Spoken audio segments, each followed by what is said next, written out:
दशरथकृतं शनिस्तोत्रं प्रसन्नो यदि मे सौरे एकश्चास्तु वरः परः रोहिणीं भेदयित्वा तु न गन्तव्यं कदाचन सरितः सागरा यावच्चन्द्रार्कमेदिनी याचितं तु महासौरे नन्यमिक्षाम्यहम् एवमस्तु शनिप्रोक्तं वरलब्ध्वा तु शाश्वतं प्राप्यैवं तु वरं राजा कृतकृत्यो भवत्तदा पुनरेवाब्रवीत्तुष्टो वरं वरमसुव्रत नमः कृष्णाय नीलाय शितिकण्ठनिभाय च नमः कालाग्निरूपाय कृतान्ताय च वै नमः नमो निर्मांसदेहाय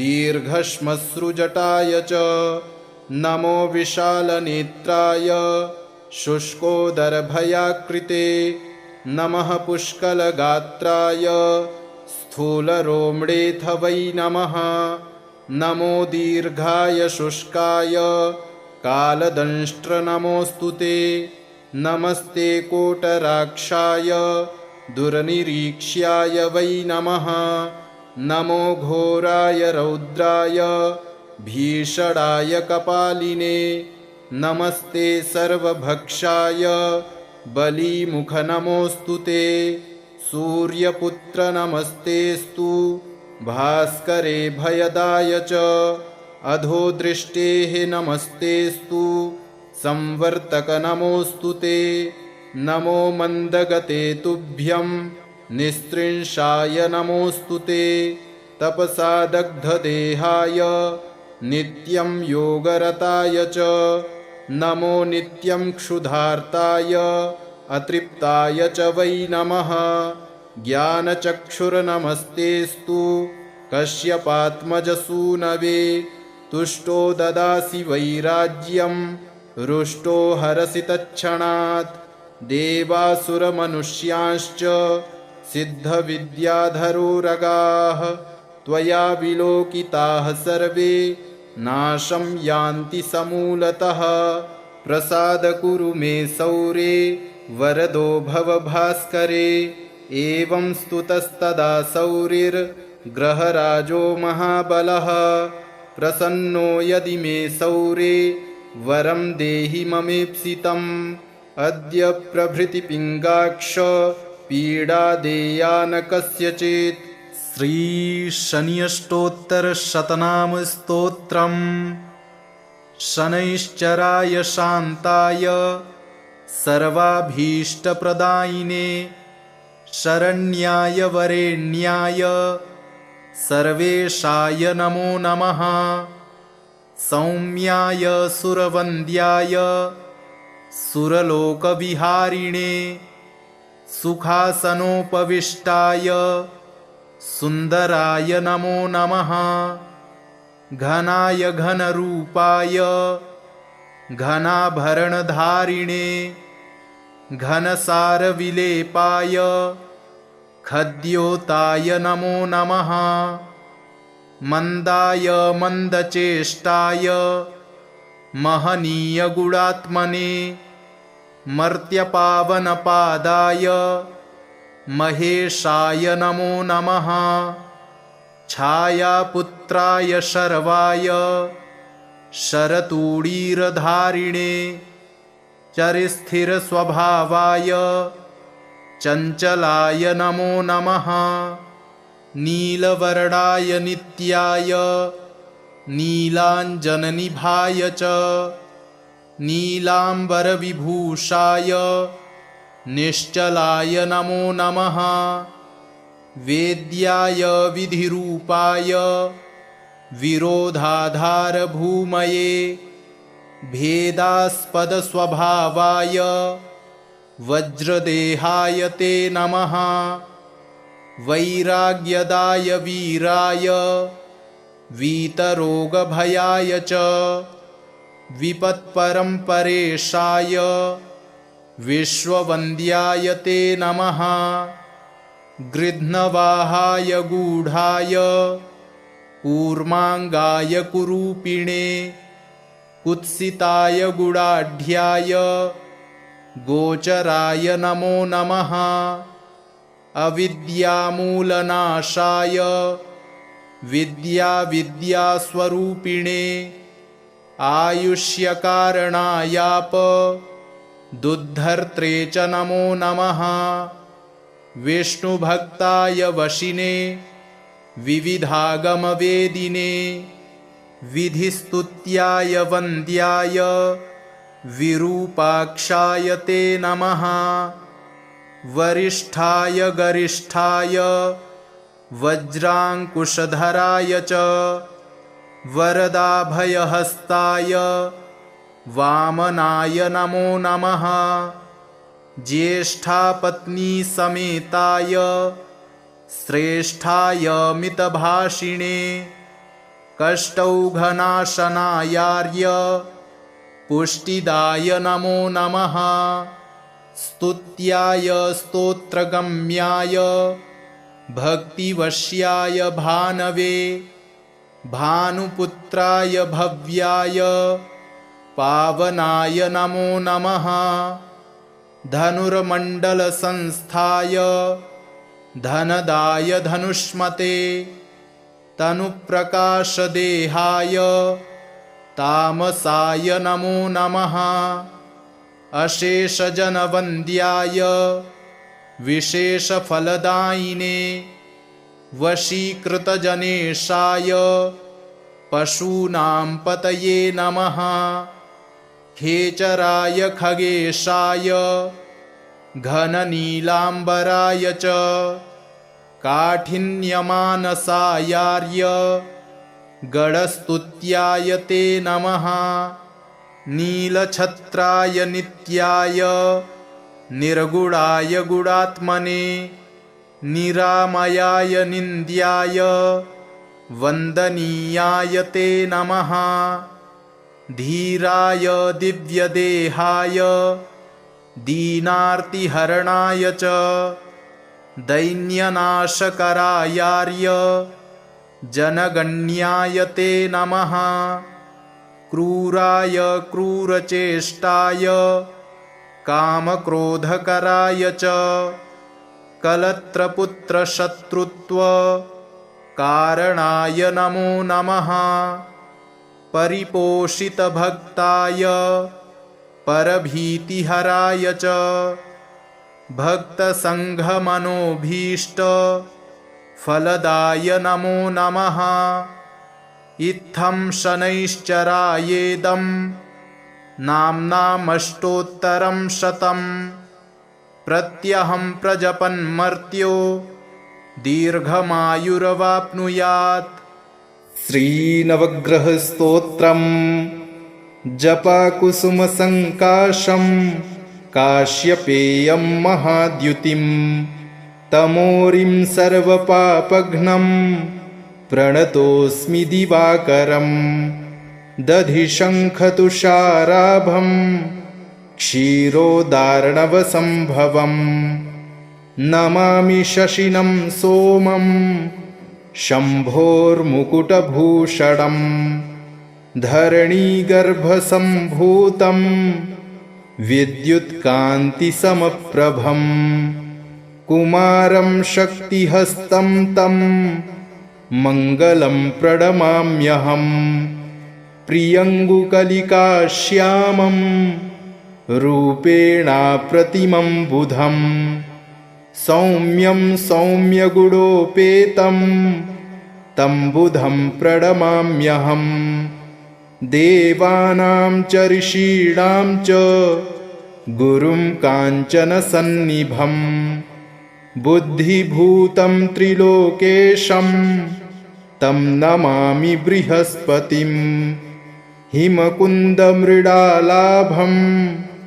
दैत्यानां परमं गुरुं सर्वशास्त्रप्रवक्तारं भार्गवं प्रणमाम्यहं नीलाञ्जनसमाभासं रविपुत्रं यमाग्रजं छायामार्तण्डसम्भूतं तं नमामि शनैश्चरम् अर्धकायं महावीर्यं चन्द्रादित्यविमर्दनम् सिंहिकागर्भसम्भूतं तं राहुं प्रणमाम्यहम् पलाशपुष्पसङ्काशं तारकाग्रहमस्तकम् रौद्रं रौद्रात्मकं घोरं तं केतुं प्रणमाम्यहम् इति व्यासमुखोद्गीतं यः पठेत् सुसमाहितः दिवा वा यदि वा रात्रौ विघ्नशान्तिर्भविष्यति नरनारी नृपाणां च भवेद्दुःस्वप्ननाशनम् ऐश्वर्यमतुलं तेषामारोग्यं पुष्टिवर्धनम् ग्रहनक्षत्रजाः पीडास्तस्कराग्निसमुद्भवाः ताः सर्वाः प्रशमं यान्ति व्यासो ब्रूते न संशयः प्रसन्नो यदि मे सौरे एकश्चास्तु वरः परः रोहिणीं भेदयित्वा तु न गन्तव्यं कदाचन सरितः सागरा यावच्चन्द्रार्कमेदिनी याचितं तु महासौरे नन्यमिक्षाम्यहम् एवमस्तु शनिप्रोक्तं वरलब्ध्वा तु शाश्वतं प्राप्यैवं तु वरं राजा कृतकृत्यो भवत्तदा पुनरेवाब्रवीत्तुष्टो वरं वरमसुव्रत नमः कृष्णाय नीलाय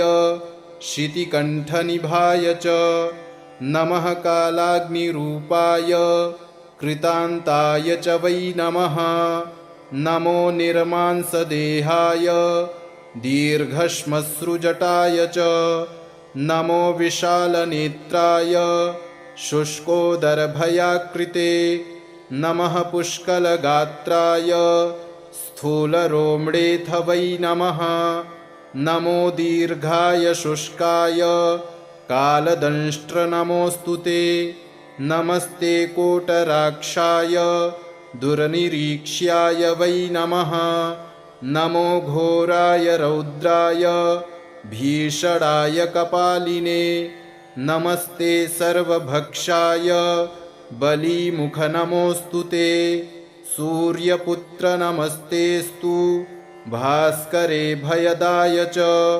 अधोदृष्टेः नमस्तेस्तु संवर्तक नमोऽस्तु ते नमो मन्दगते तुभ्यं निस्त्रिंशाय नमोऽस्तु ते तपसा दग्धदेहाय नित्यं योगरताय च नमो नित्यं क्षुधार्ताय अतृप्ताय च वै नमः ज्ञानचक्षुर्नमस्तेस्तु कश्यपात्मजसूनवे तुष्टो ददासि वैराज्यं रुष्टो हरसि तत्क्षणात् देवासुरमनुष्यांश्च सिद्धविद्याधरोरगाः त्वया विलोकिताः सर्वे नाशं यान्ति समूलतः प्रसाद कुरु मे सौरे वरदो भव भास्करे एवं स्तुतस्तदा सौरिर्ग्रहराजो महाबलः प्रसन्नो यदि मे सौरे वरं देहि ममेप्सितम् अद्य प्रभृति पिङ्गाक्ष पीडा देया न कस्यचित् शनैश्चराय शान्ताय सर्वाभीष्टप्रदायिने शरण्याय वरेण्याय सर्वेशाय नमो नमः सौम्याय सुरवन्द्याय सुरलोकविहारिणे सुखासनोपविष्टाय सुन्दराय नमो नमः घनाय घनरूपाय घनाभरणधारिणे घनसारविलेपाय खद्योताय नमो नमः मन्दाय मन्दचेष्टाय महनीयगुणात्मने मर्त्यपावनपादाय महेशाय नमो नमः। छायापुत्राय शर्वाय शरतूडीरधारिणे चरिस्थिरस्वभावाय चञ्चलाय नमो नमः। नीलवर्णाय नित्याय नीलाञ्जननिभाय च नीलाम्बरविभूषाय निश्चलाय नमो नमः। वेद्याय विधिरूपाय विरोधाधारभूमये भेदास्पदस्वभावाय वज्रदेहाय ते नमः। वैराग्यदाय वीराय वीतरोगभयाय च विपत्परम्परेशाय विश्ववन्द्याय ते नमः। गृध्नवाहाय गूढाय कूर्माङ्गाय कुरूपिणे कुत्सिताय गुडाढ्याय गोचराय नमो नमः। अविद्यामूलनाशाय विद्यास्वरूपिणे आयुष्यकारणायाप दुद्धर्त्रे च नमो नमः। विष्णुभक्ताय वशिने विविधागमवेदिने विधिस्तुत्याय वन्द्याय विरूपाक्षाय ते नमः। वरिष्ठाय गरिष्ठाय वज्राङ्कुशधराय च वरदाभयहस्ताय वामनाय नमो नमः। ज्येष्ठापत्नीसमेताय श्रेष्ठाय मितभाषिणे कष्टौघनाशनायार्य पुष्टिदाय नमो नमः। स्तुत्याय स्तोत्रगम्याय भक्तिवश्याय भानवे भानुपुत्राय भव्याय पावनाय नमो नमः।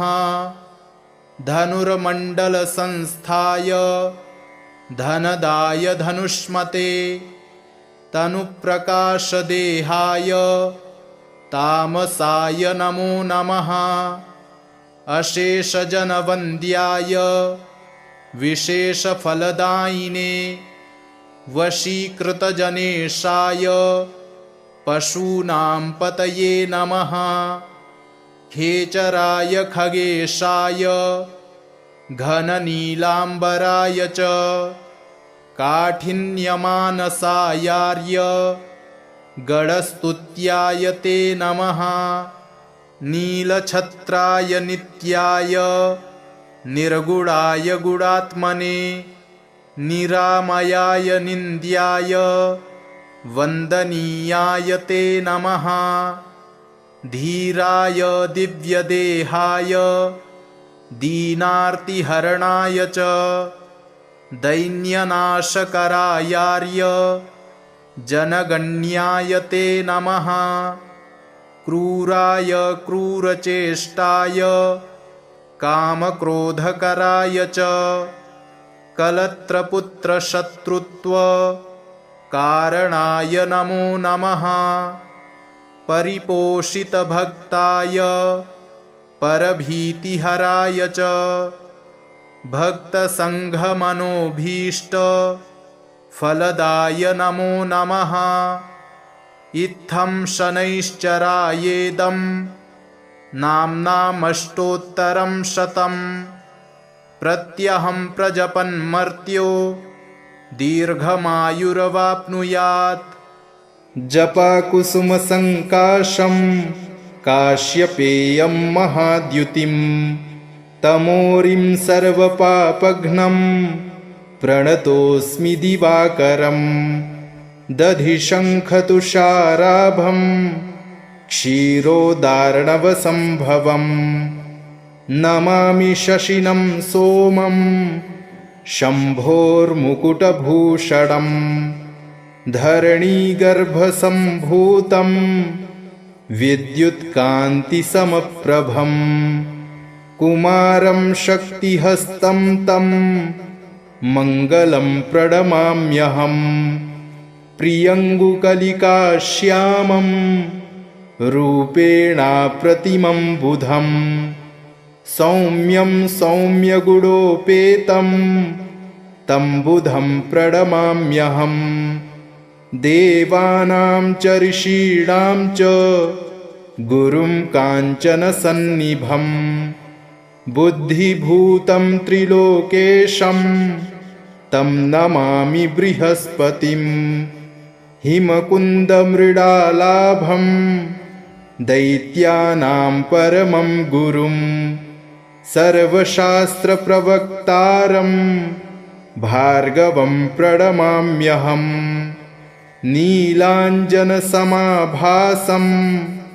रविपुत्रं यमाग्रजं छायामार्तण्डसम्भूतं तं नमामि शनैश्चरम् अर्धकायं महावीर्यं चन्द्रादित्यविमर्दनं सिंहिकागर्भसम्भूतं तं राहुं प्रणमाम्यहम् पलाशपुष्पसङ्काशं तारकाग्रहमस्तकं रौद्रं रौद्रात्मकं घोरं तं केतुं प्रणमाम्यहम् इति व्यासमुखोद्गीतं यः पठेत् सुसमाहितः दिवा वा यदि वा रात्रौ विघ्नशान्तिर्भविष्यति नरनारी नृपाणां च भवेद्दुःस्वप्ननाशनम् ऐश्वर्यमतुलं तेषामारोग्यं पुष्टिवर्धनम् ग्रहनक्षत्रजाः पीडास्तस्कराग्निसमुद्भवाः ताः सर्वाः प्रशमं यान्ति व्यासो ब्रूते न संशयः प्रसन्नो यदि मे सौरे एकश्चास्तु वरः परः रोहिणीं भेदयित्वा तु न गन्तव्यं कदाचन सरितः सागरा यावच्चन्द्रार्कमेदिनी याचितं तु महासौरे नन्यमिक्षाम्यहम् एवमस्तु शनिप्रोक्तं वरलब्ध्वा तु शाश्वतं प्राप्यैवं तु वरं राजा कृतकृत्यो भवत्तदा पुनरेवाब्रवीत्तुष्टो वरं वरमसुव्रत नमः कृष्णाय नीलाय शितिकण्ठनिभाय च नमः कालाग्निरूपाय कृतान्ताय च वै नमः नमो निर्मांसदेहाय दीर्घश्मश्रुजटाय च नमो विशालनेत्राय शुष्कोदरभयाकृते नमः पुष्कलगात्राय स्थूलरोम्डेऽथ वै नमः नमो दीर्घाय शुष्काय कालदंष्ट्रनमोऽस्तु ते नमस्ते कोटराक्षाय दुर्निरीक्ष्याय वै नमः नमो घोराय रौद्राय भीषणाय कपालिने नमस्ते सर्वभक्षाय बलीमुखनमोऽस्तु ते सूर्यपुत्र नमस्तेस्तु भास्करे भयदाय च अधोदृष्टेः नमस्तेस्तु संवर्तक नमोऽस्तु ते नमो मन्दगते तुभ्यं निस्त्रिंशाय नमोऽस्तु ते तपसा दग्धदेहाय नित्यं योगरताय च नमो नित्यं क्षुधार्ताय अतृप्ताय च वै नमः ज्ञानचक्षुर्नमस्तेस्तु कश्यपात्मजसूनवे तुष्टो ददासि वैराज्यं रुष्टो हरसि तत्क्षणात् देवासुरमनुष्यांश्च सिद्धविद्याधरोरगाः त्वया विलोकिताः सर्वे नाशं यान्ति समूलतः। प्रसाद कुरु मे सौरे वरदो भव भास्करे। एवं स्तुतस्तदा सौरिर्ग्रहराजो महाबलः। प्रसन्नो यदि मे सौरे वरं देहि ममीप्सितम्। अद्य प्रभृति पिङ्गाक्ष पीडा देया न कस्यचित्।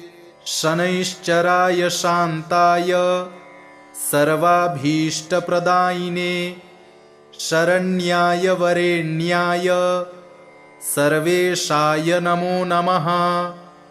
सौम्याय सुरवन्द्याय सुरलोकविहारिणे सुखासनोपविष्टाय सुन्दराय नमो नमः।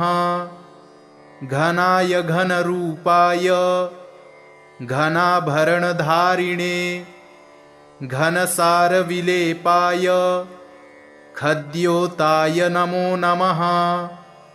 मन्दाय मन्दचेष्टाय महनीयगुणात्मने मर्त्यपावनपादाय महेशाय नमो नमः।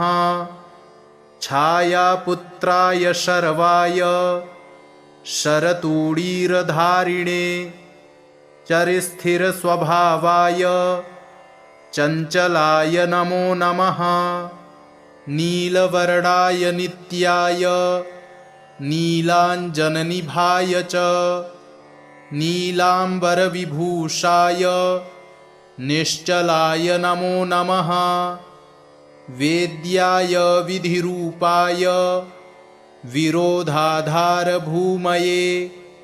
भेदास्पदस्वभावाय वज्रदेहाय ते नमः।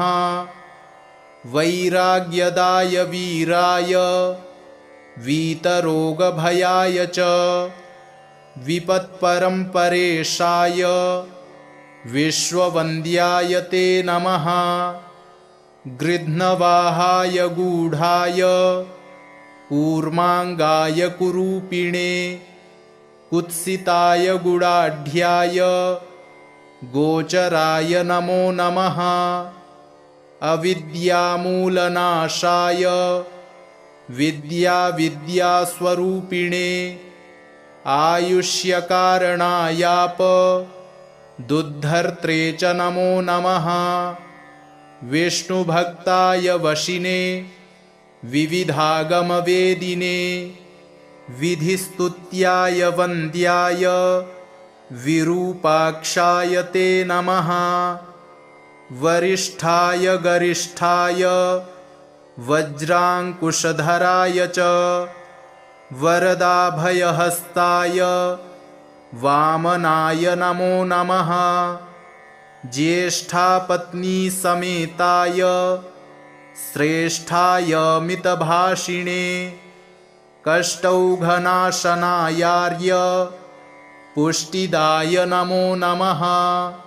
स्तुत्याय स्तोत्रगम्याय भक्तिवश्याय भानवे भानुपुत्राय भव्याय पावनाय नमो नमः।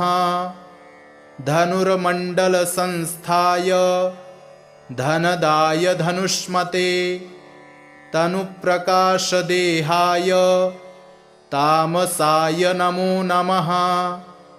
अशेषजनवन्द्याय विशेषफलदायिने वशीकृतजनेशाय पशूनां पतये नमः।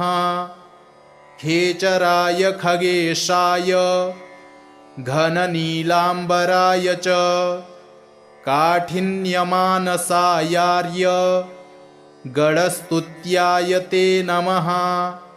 नीलछत्राय नित्याय निर्गुणाय गुणात्मने निरामयाय निन्द्याय वन्दनीयाय ते नमः।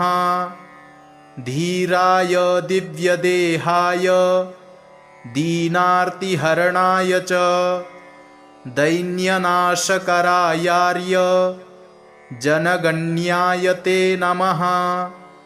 क्रूराय क्रूरचेष्टाय कामक्रोधकराय च कलत्रपुत्रशत्रुत्वकारणाय नमो नमः परिपोषितभक्ताय परभीतिहराय च भक्तसङ्घमनोभीष्टफलदाय नमो नमः इत्थं शनैश्चरायेदं नाम्नामष्टोत्तरं शतं प्रत्यहं प्रजपन्मर्त्यो दीर्घमायुरवाप्नुयात् जपाकुसुमसङ्काशं काश्यपेयं महाद्युतिं तमोरिं सर्वपापघ्नं प्रणतोऽस्मि दिवाकरं दधिशङ्खतुषाराभं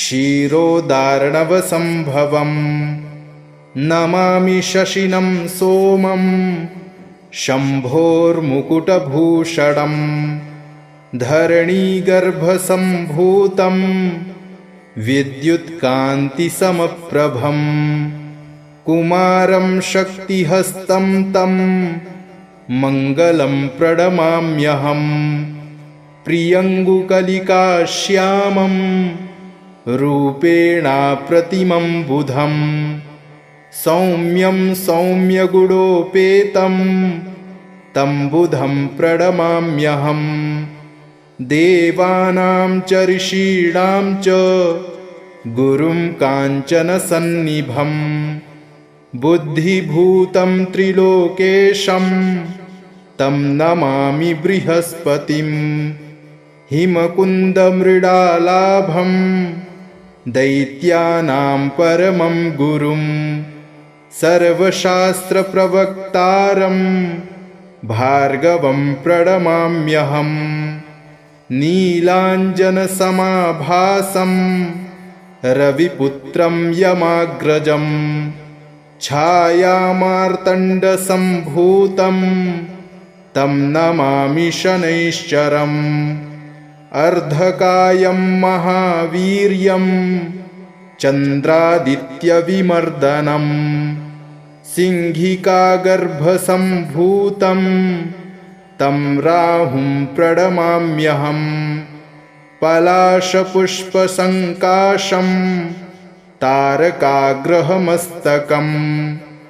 रौद्रं रौद्रात्मकं घोरं तं केतुं प्रणमाम्यहम् इति व्यासमुखोद्गीतं यः पठेत् सुसमाहितः दिवा वा यदि वा रात्रौ विघ्नशान्तिर्भविष्यति नरनारी नृपाणां च भवेद्दुःस्वप्ननाशनम् ऐश्वर्यमतुलं तेषामारोग्यं पुष्टिवर्धनम् ग्रहनक्षत्रजाः पीडास्तस्कराग्निसमुद्भवाः ताः सर्वाः प्रशमं यान्ति व्यासो ब्रूते न संशयः प्रसन्नो यदि मे सौरे एकश्चास्तु वरः परः रोहिणीं भेदयित्वा तु न गन्तव्यं कदाचन सरितः सागरा यावच्चन्द्रार्कमेदिनी याचितं तु महासौरे नन्यमिक्षाम्यहम् एवमस्तु शनिप्रोक्तं वरलब्ध्वा तु शाश्वतं प्राप्यैवं तु वरं राजा कृतकृत्यो भवत्तदा पुनरेवाब्रवीत्तुष्टो वरं वरमसुव्रत नमः कृष्णाय नीलाय शितिकण्ठनिभाय च नमः कालाग्निरूपाय कृतान्ताय च वै नमः नमो निर्मांसदेहाय दीर्घश्मश्रुजटाय च नमो विशालनेत्राय शुष्कोदरभयाकृते नमः पुष्कलगात्राय स्थूलरोम्डेऽथ वै नमः नमो दीर्घाय शुष्काय कालदंष्ट्र नमोऽस्तु ते नमस्ते कोटराक्षाय दुर्निरीक्ष्याय वै नमः। नमो घोराय रौद्राय भीषणाय कपालिने। नमस्ते सर्वभक्षाय बलिमुख नमोऽस्तु ते। सूर्यपुत्र नमस्तेऽस्तु भास्करे भयदाय च।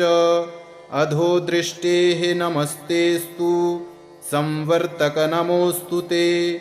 नमो मन्दगते तुभ्यं निस्त्रिंशाय नमोऽस्तु ते।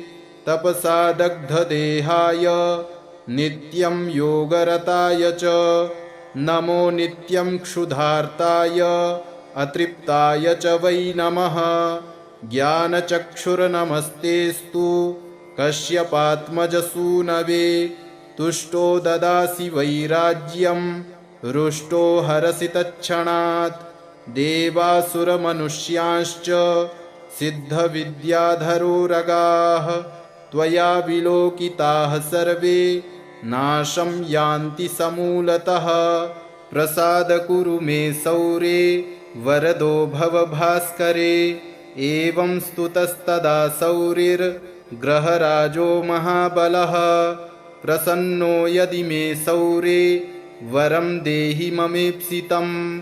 अद्य प्रभृति पिङ्गाक्ष पीडा देया न कस्यचित्।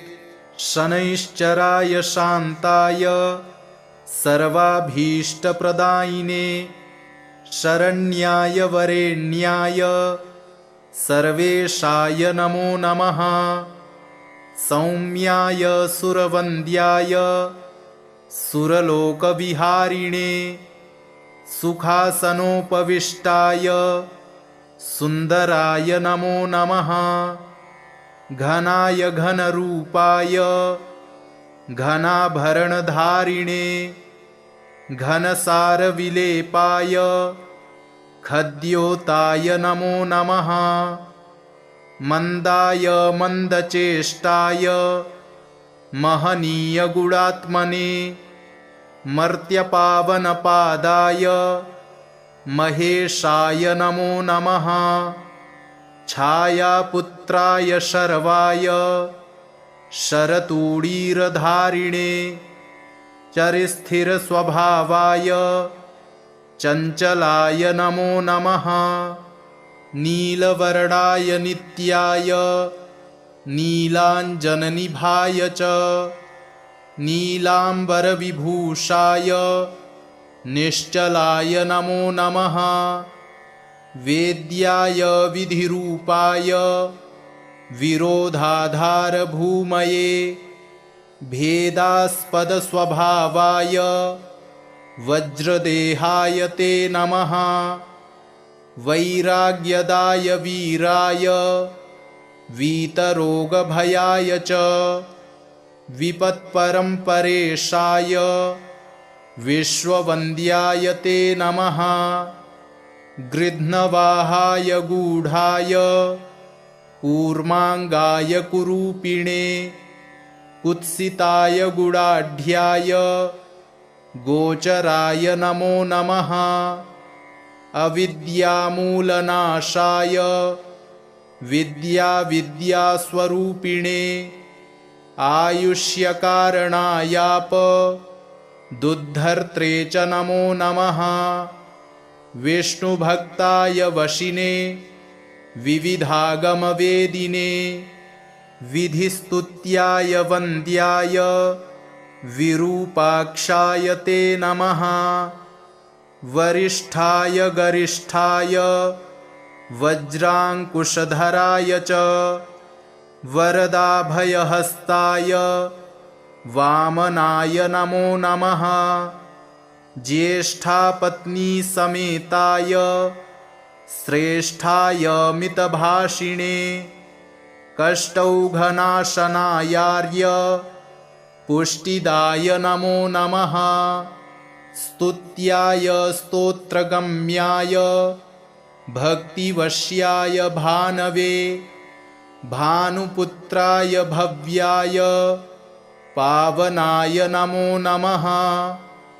धनुर्मण्डलसंस्थाय धनदाय धनुष्मते तनुप्रकाशदेहाय तामसाय नमो नमः अशेषजनवन्द्याय विशेषफलदायिने वशीकृतजनेशाय पशूनां पतये नमः खेचराय खगेशाय घननीलाम्बराय च काठिन्यमानसायार्य गणस्तुत्याय ते नमः नीलछत्राय नित्याय निर्गुणाय गुणात्मने निरामयाय निन्द्याय वन्दनीयाय ते नमः धीराय दिव्यदेहाय दीनार्तिहरणाय च दैन्यनाशकरायार्य जनगण्याय ते नमः क्रूराय क्रूरचेष्टाय कामक्रोधकराय च कलत्रपुत्रशत्रुत्व कारणाय नमो नमः परिपोषितभक्ताय परभीतिहराय च भक्तसङ्घमनोभीष्टफलदाय नमो नमः इत्थं शनैश्चरायेदं नाम्नामष्टोत्तरं शतं प्रत्यहं प्रजपन्मर्त्यो दीर्घमायुरवाप्नुयात् जपाकुसुमसङ्काशं काश्यपेयं महाद्युतिं तमोरिं सर्वपापघ्नं प्रणतोऽस्मि दिवाकरं दधिशङ्खतुषाराभं क्षीरोदार्णवसम्भवं नमामि शशिनं सोमं शम्भोर्मुकुटभूषणं धरणीगर्भसम्भूतं विद्युत्कान्तिसमप्रभं कुमारं शक्तिहस्तं तं मङ्गलं प्रणमाम्यहं प्रियङ्गुकलिकाश्यामं रूपेणाप्रतिमं बुधं सौम्यं सौम्यगुणोपेतं तं बुधं प्रणमाम्यहं देवानां च ऋषीणां च गुरुं काञ्चनसन्निभं बुद्धिभूतं त्रिलोकेशं तं नमामि बृहस्पतिं हिमकुन्दमृडालाभं दैत्यानां परमं गुरुं सर्वशास्त्रप्रवक्तारं भार्गवं प्रणमाम्यहं नीलाञ्जनसमाभासं रविपुत्रं यमाग्रजं छायामार्तण्डसम्भूतं तं नमामि शनैश्चरम् अर्धकायं महावीर्यं चन्द्रादित्यविमर्दनं सिंहिकागर्भसम्भूतं तं राहुं प्रणमाम्यहं पलाशपुष्पसङ्काशं तारकाग्रहमस्तकं रौद्रं रौद्रात्मकं घोरं तं केतुं प्रणमाम्यहम् इति व्यासमुखोद्गीतं यः पठेत् सुसमाहितः दिवा वा यदि वा रात्रौ विघ्नशान्तिर्भविष्यति नरनारीनृपाणां च भवेद्दुःस्वप्ननाशनम् ऐश्वर्यमतुलं तेषामारोग्यं पुष्टिवर्धनम् ग्रहनक्षत्रजाः पीडास्तस्कराग्निसमुद्भवाः ताः सर्वाः प्रशमं यान्ति व्यासो ब्रूते न संशयः प्रसन्नो यदि मे सौरे एकश्चास्तु वरः परः रोहिणीं भेदयित्वा तु न गन्तव्यं कदाचन सरितः सागरायावत् यावच्चन्द्रार्कमेदिनी याचितं तु महासौरे नन्यमिक्षाम्यहम् एवमस्तु शनिप्रोक्तं वरलब्ध्वा तु शाश्वतं प्राप्यैवं तु वरं राजा कृतकृत्यो भवत्तदा पुनरेवाब्रवीत्तुष्टो वरं वरमसुव्रत नमः कृष्णाय नीलाय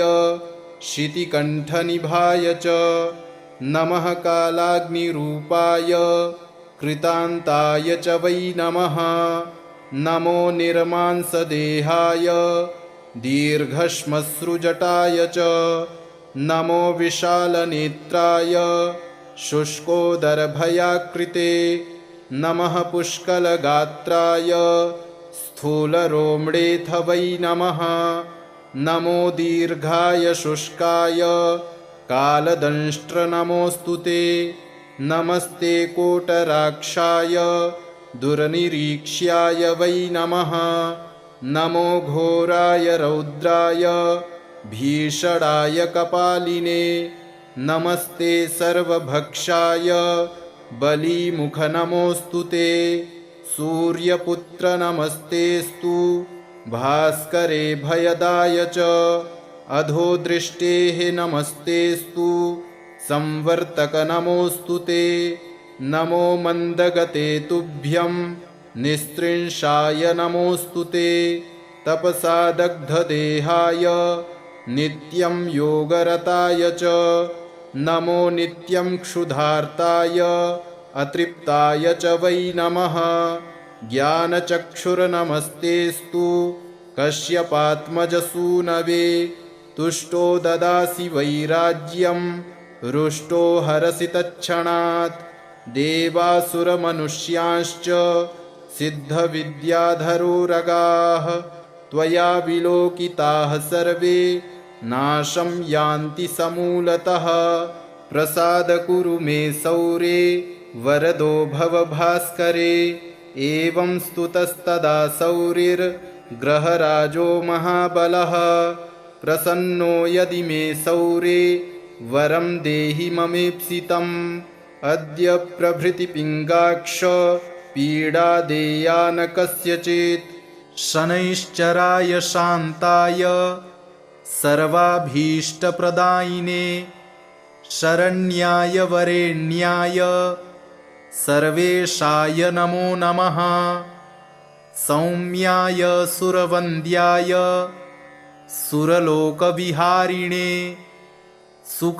सुखासनोपविष्टाय सुन्दराय नमो नमः घनाय घनरूपाय घनाभरणधारिणे घनसारविलेपाय खद्योताय नमो नमः मन्दाय मन्दचेष्टाय महनीयगुणात्मने मर्त्यपावनपादाय महेशाय नमो नमः छायापुत्राय शर्वाय शरतूडीरधारिणे चरिस्थिरस्वभावाय चञ्चलाय नमो नमः नीलवर्णाय नित्याय नीलाञ्जननिभाय च नीलाम्बरविभूषाय निश्चलाय नमो नमः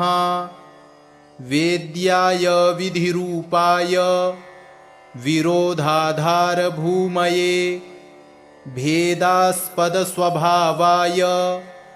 वज्रदेहाय ते नमः वैराग्यदाय वीराय वीतरोगभयाय च विपत्परम्परेशाय विश्ववन्द्याय ते नमः गृध्नवाहाय गूढाय कूर्माङ्गाय कुरूपिणे कुत्सिताय गुडाढ्याय गोचराय नमो नमः अविद्यामूलनाशाय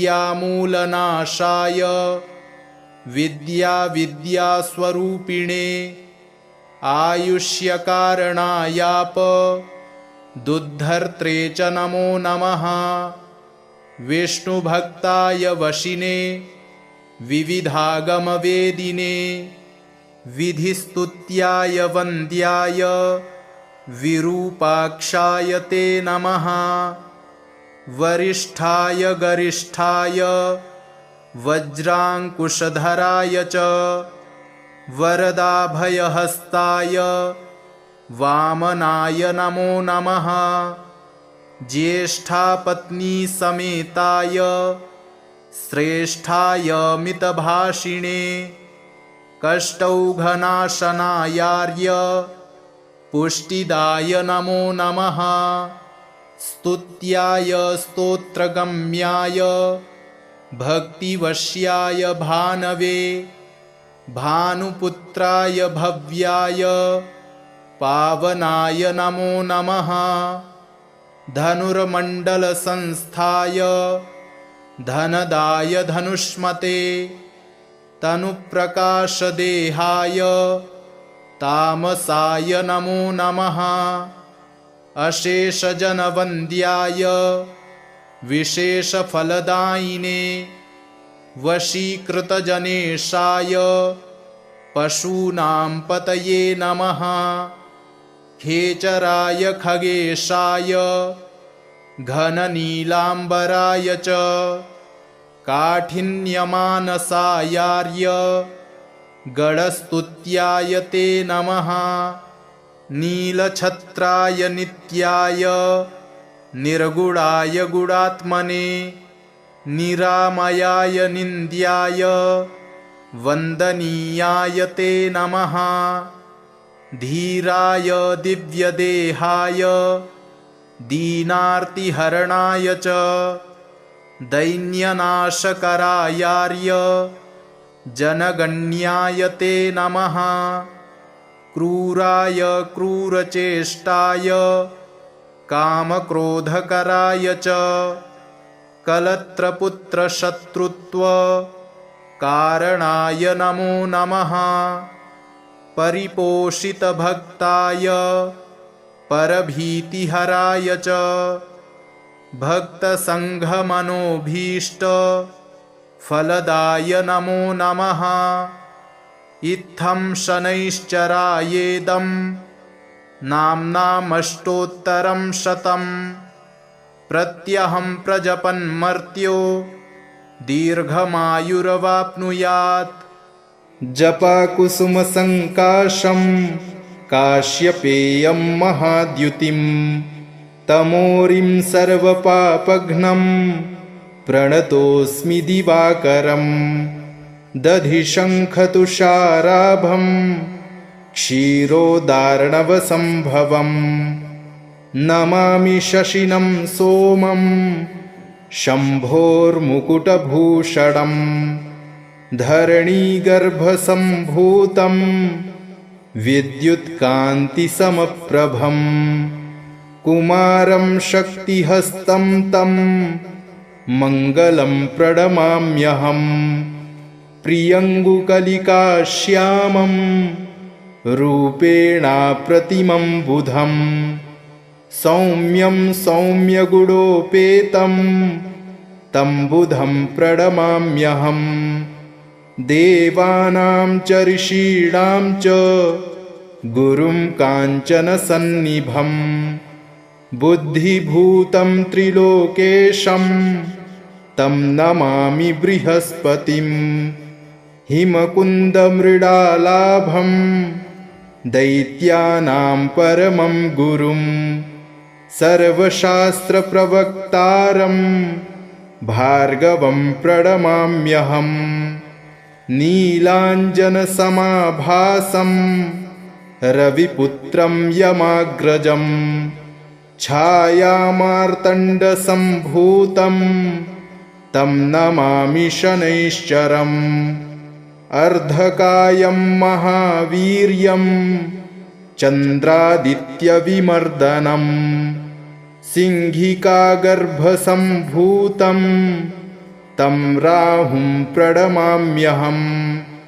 पलाशपुष्पसङ्काशं तारकाग्रहमस्तकं रौद्रं रौद्रात्मकं घोरं तं केतुं प्रणमाम्यहम् इति व्यासमुखोद्गीतं यः पठेत् सुसमाहितः दिवा वा यदि वा रात्रौ विघ्नशान्तिर्भविष्यति नरनारी नृपाणां च भवेद्दुःस्वप्ननाशनम् ऐश्वर्यमतुलं तेषामारोग्यं पुष्टिवर्धनम् ग्रहनक्षत्रजाः पीडास्तस्कराग्निसमुद्भवाः ताः सर्वाः प्रशमं यान्ति व्यासो ब्रूते न संशयः